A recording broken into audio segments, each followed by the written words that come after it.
How could people survive harsh Arctic winters in houses made of wood and earth when temperatures dropped tens of degrees below zero?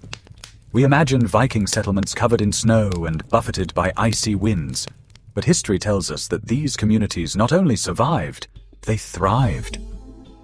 Their secret was not magic, but remarkably effective engineering, where every element of the house, from the foundation to the roof, was part of a unified heat preservation system. It was not just a house, but a well-designed thermal fortress, built in harmony with the harsh nature of the north.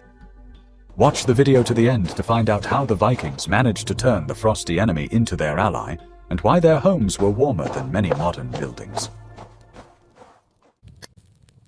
I will reveal the best-kept secret. The Viking house, the famous Long House, was not just a building, it was a living creature. The Scandinavians, who spent half their lives at sea, transferred the principles of shipbuilding to land, creating a unique architectural form. These houses, which reached lengths of 30 and sometimes 80 meters, had walls curved like the sides of a drakkar. This shape was chosen not for beauty, but to combat the merciless northern winds, allowing air currents to flow around the structure rather than hitting it with full force. The entire life of the community was concentrated under one giant roof. In this huge space, there was no division into rooms in the modern sense. Everyone lived here, the head of the family, his relatives, workers, and even slaves. Such collective living was not only a social necessity, but also an important element of thermoregulation, since dozens of people in one enclosed space generated a significant amount of heat. The Long House, or Langhus, was designed as a single organism, a self-sufficient ark capable of withstanding many months of winter. Its construction was oriented according to the cardinal directions in order to minimize heat loss. The entrances were almost never located on the end walls, which bore the brunt of the elements, but were hidden in long side walls, often with special extensions. The walls of this earth ship were massive and multi-layered. The Vikings did not rely solely on wood, which was a valuable resource in the harsh climate, but not the best insulator. They created a complex sandwich of materials, where each layer performed its own function, turning the dwelling into something like a modern thermos. This technology had been refined over centuries and allowed precious heat to be retained inside. The foundation was a strong wooden frame made of vertical posts that supported the entire weight of the massive roof. These posts, often made from solid pine or oak trunks, were dug deep into the ground. The space between them was filled not with thin boards, but with much more effective materials provided by nature itself. We would love to hear your opinion. What do you think about this concept of a ship house, where the entire community lives under one roof, like a single crew? Write about it in the comments, and be sure to subscribe to the channel so you don't miss our next episodes about technologies of the past. Are you ready to learn the truth about what the Vikings actually used to build their wooden houses? When we hear Viking house, we imagine a log cabin similar to those built in wooded areas. However, in many regions such as Iceland or Greenland, wood was incredibly scarce. Therefore, the Vikings developed a technology that minimized the use of wood, relying on other, much more accessible materials. The foundation of the house was the frame. This was the only part where wood was indispensable. Strong pillars made of oak, pine, or birch formed the skeleton of the building. This skeleton bore the entire load of the roof and walls. But the walls themselves were not wooden in the sense we are familiar with. They were more like earthen walls, which was the main secret of their thermal efficiency. Before erecting the frame, the Vikings prepared the foundation. They laid out a line of large, flat stones around the perimeter of the future house. This stone belt served two important functions. First, it leveled the ground, and second, more importantly, it insulated the wooden frame from the damp earth, preventing the wood from rotting. Wooden posts were placed on this stone foundation. The space between them was filled with the most important insulation material of the Viking era, turf. Turf, or peat, consisted of layers of earth tightly bound together by grass roots.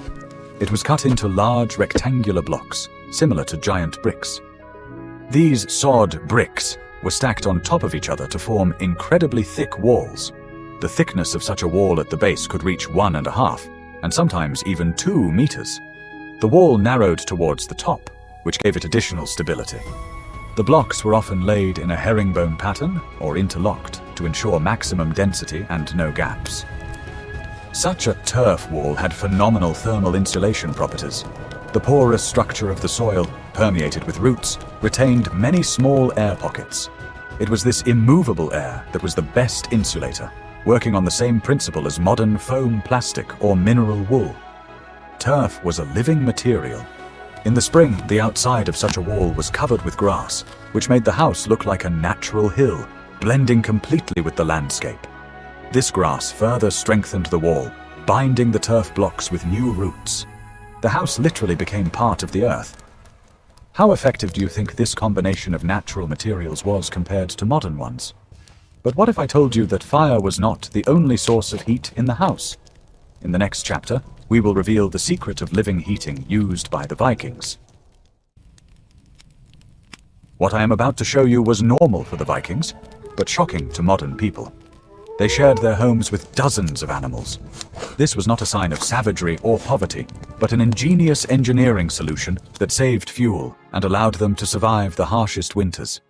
The longhouse was not just a dwelling for people, it was also a winter barn, and these two functions were inextricably linked. The interior of the house was clearly divided into 2 areas, living and working. About half, and sometimes more than half, of the house was occupied by stalls for livestock.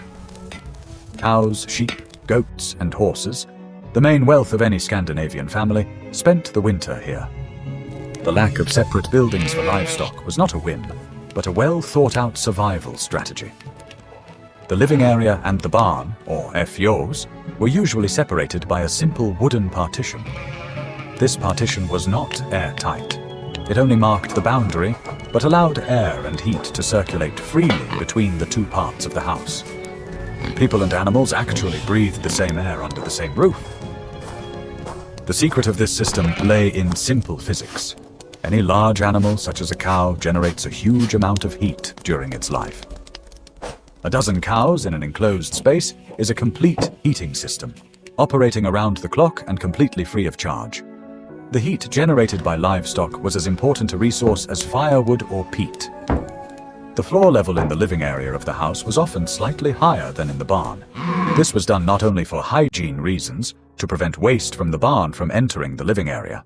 Warm air from the animals, following the laws of convection, rose and naturally moved to the higher living area of the house, mixing with the heat from the hearth. The animals benefited no less from this proximity. In a harsh climate, a separate barn would freeze through, which would lead to the death of the livestock.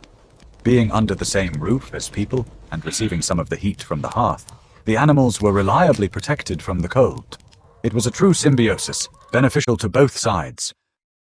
Of course, such a neighborhood had its drawbacks, the main one being the smell.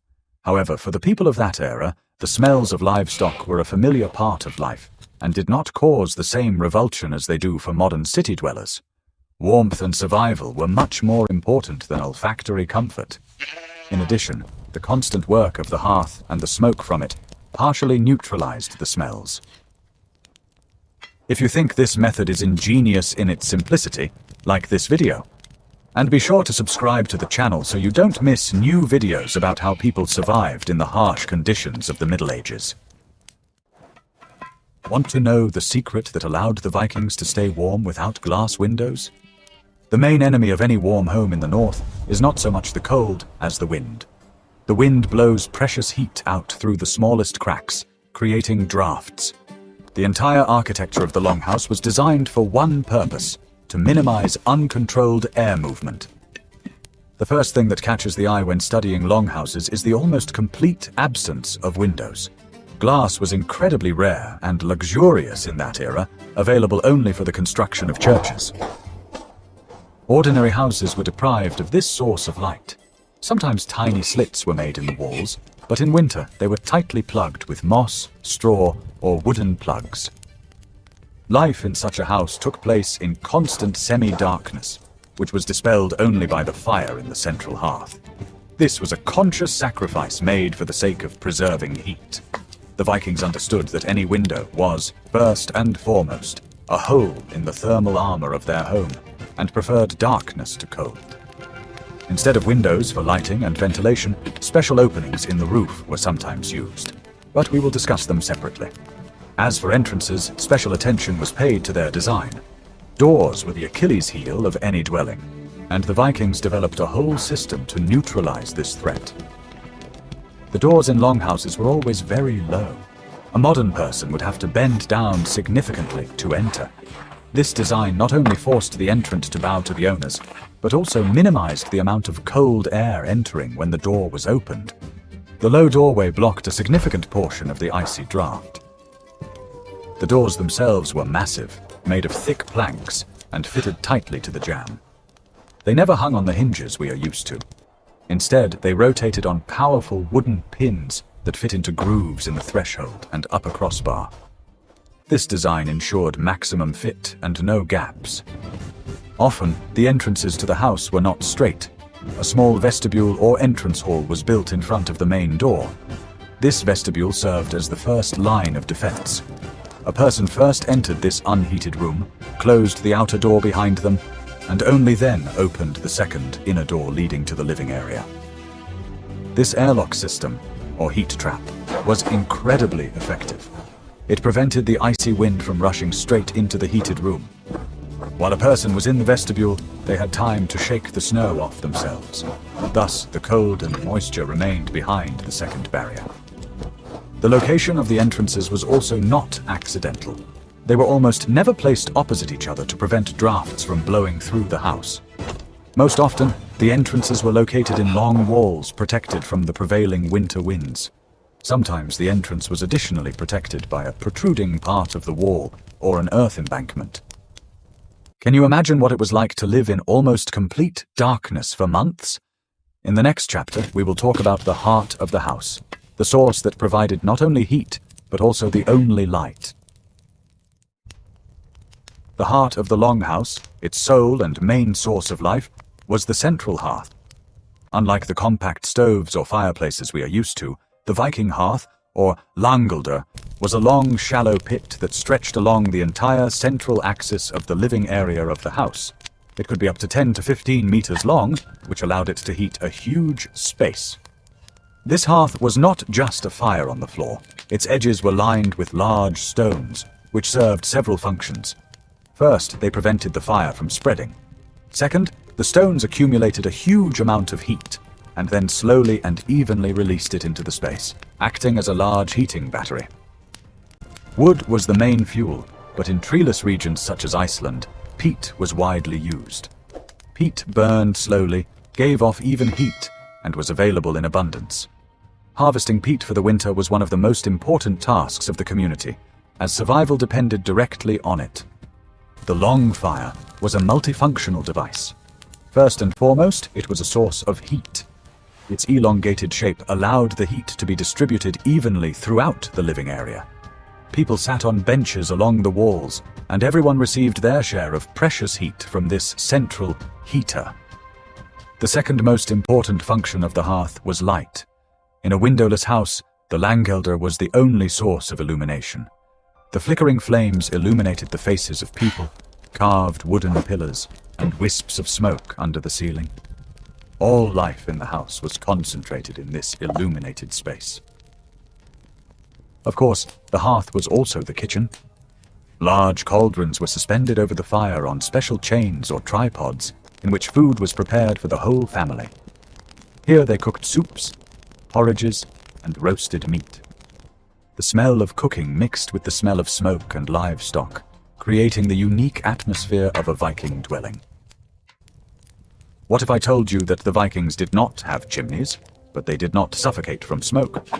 The presence of a huge open hearth in the center of the house posed a difficult task for builders: how to remove the products of combustion without losing all the heat.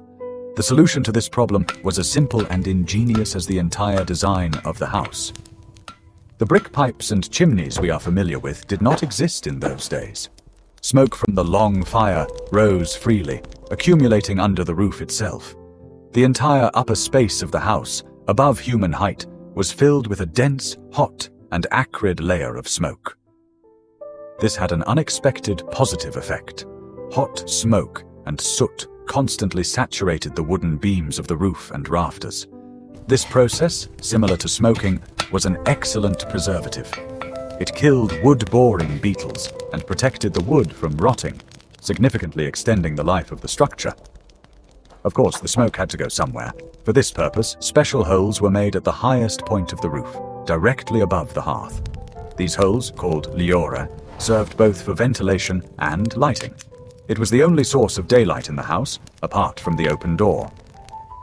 The leor was not just a hole in the roof. It had a special design that allowed it to be adjusted. Most often, it was a wooden frame that could be partially or completely covered with a special shield or cover. This cover was controlled by a long pole standing by the hearth. Controlling this damper was a real art. In winter, it was kept almost completely closed, leaving only a small gap. This allowed the thickest smoke to escape, but kept as much warm air inside as possible. The quality of the air had to be sacrificed, which was heavy and saturated with smoke in the house. Do you think it was difficult to maintain this balance between fire and air? But the roof was not only an outlet for smoke, it was also the main shield. In the next chapter, we will learn why Viking roofs were alive. The roof of a longhouse was just as alive. Over time, grass began to grow on the roof, turning it into a green lawn. The roots of this grass further bonded the turf blocks together, creating a single, durable, and monolithic covering. The house literally grew into the surrounding landscape. The Vikings lived in a climate where snow could lie for 6 to 8 months of the year. And while heavy snowfall is a problem for modern humans, for the Scandinavians it was another element of their complex survival system. They did not fight the snow, but used it as a free and incredibly effective insulator. The very design of the house was intended to catch snow. Long, sloping roofs, smoothly transitioning into thick turf walls, had no sharp corners. When it began to snow, the wind piled up huge drifts that accumulated against the walls of the house and on the roof. The house gradually disappeared under a deep blanket of snow. The drifts against the walls could reach the roof, completely covering the earthen walls. From the outside, the settlement turned into a group of hills, from which only smoke vents and entrances to vestibules were visible. The Vikings were in no hurry to dig their houses out from under this blanket of snow. They understood perfectly well that snow is one of the best natural insulators. The secret of snow lies in the air trapped between the snowflakes. This immobile air prevents heat from escaping and cold from penetrating inside. It worked on the same principle as an Eskimo igloo. A layer of compacted snow, 1 meter thick or more, created an additional thermal cocoon around the house. This cocoon completely sealed the dwelling, closing the last gaps through which the wind could penetrate. Under this snow armor, the temperature at the surface of the earthen walls of the house remained stable, around 0 degrees, even when a blizzard raged outside and the temperature dropped to 30 degrees below zero. The snow acted as a buffer, smoothing out sharp temperature changes and protecting the turf from deep freezing. Thus, the thermal protection of the house was multi-layered. The first line of defense was the wooden frame. The second was thick walls and a turf roof. The third, outer line of defense was a thick layer of snow. This entire system worked together to keep the heat from the hearth and livestock inside. What was life like inside this warm but dark and smoky ark? The interior layout of the longhouse was as rational as its exterior design. The entire space was organized for maximum convenience and heat retention. The main element of the interior was benches or pall. Along both long walls from the barn to the end wall, there were wide raised platforms. They were made of wood and covered with boards. These platforms were the main living area. People sat on them during the day, worked on them, and slept on them at night. This layout was not chosen by chance. The floor in the house was earthen and cold. The coldest air always sinks down. By raising the living area half a meter above the floor level, the Vikings escaped the discomfort zone. It was much warmer at the level of the benches. The space between the benches was occupied by an earthen floor and a long hearth in the center. This is where people walked, cooked food, and tended the fire. All life took place on 2 levels, the working passage below and the living decks on the sides. This layout resembled the interior of a ship. At night, the family would sleep on these benches, using skins and woolen blankets. People often slept in their everyday clothes to stay warmer. Slaves and servants could sleep on the floor by the hearth, or even in the utility area, closer to the livestock. Winter days were short, and there were no windows in the house. The only source of light was the hearth, and, possibly, a small smoke hole in the roof. Therefore, most of the time, the house was in semi-darkness. It took time for the eyes to adjust to this darkness. The longhouse was the center of life, but it was not the only building in the settlement. For some activities, especially those involving fire or requiring privacy, separate, small buildings were constructed.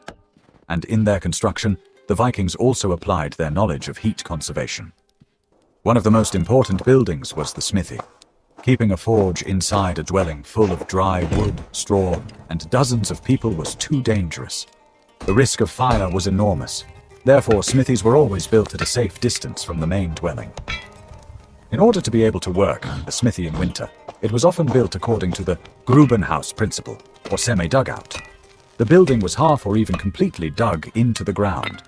The walls were formed by the soil itself, which was covered with boards. The roof was low and often covered with turf. Such a pit retained heat very well. Firstly, it was protected from the wind. Secondly, it used geothermal heat. At a depth of 1 meter, the ground does not freeze as much as on the surface. The forge itself provided enough heat to warm this small underground room. Other workshops were often built using the same principle of semi-dugouts. For example, weaving workshops, where it was necessary to maintain a certain level of humidity for working with wool, or carpentry workshops. Digging into the ground was a universal way to create a stable microclimate. In some settlements, traces of small baths or steam rooms have also been found. These structures were similar to smithies.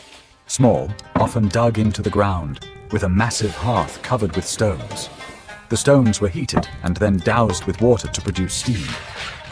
These small buildings complemented the settlement's heating system.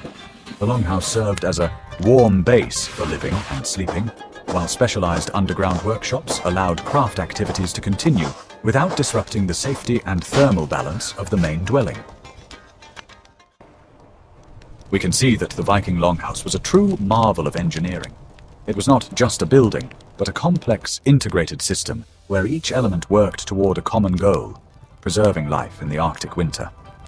Thick turf walls, a living roof, heat from livestock, clever smoke management, and the use of snow as insulation were all part of a unified strategy.